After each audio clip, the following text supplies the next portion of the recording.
Planned Parenthood Mar Monte is on the front lines of developing new strategies and screening guidelines for the STI epidemic here in California.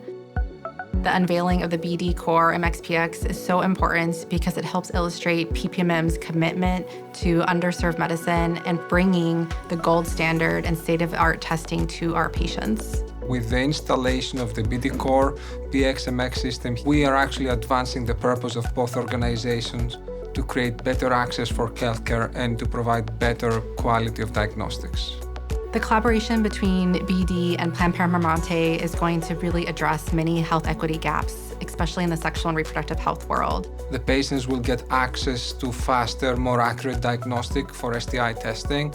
The lab is going to get significant efficiency improvements when it comes to hands-on time to release these precious resources that they have within the lab and will enable them to do higher volume of testing, so serve more people.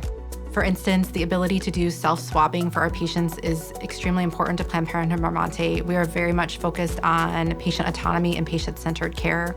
The collaboration between BD and Planned Parenthood Mar Monte is so important for our local communities and larger communities because it allows us to really serve as a data powerhouse. When I think about the future, I think about us really reducing the disease burden and ensuring that our patients have the same type of access to a healthy life and to have healthy families. And BD is a critical partner in us being able to achieve that goal.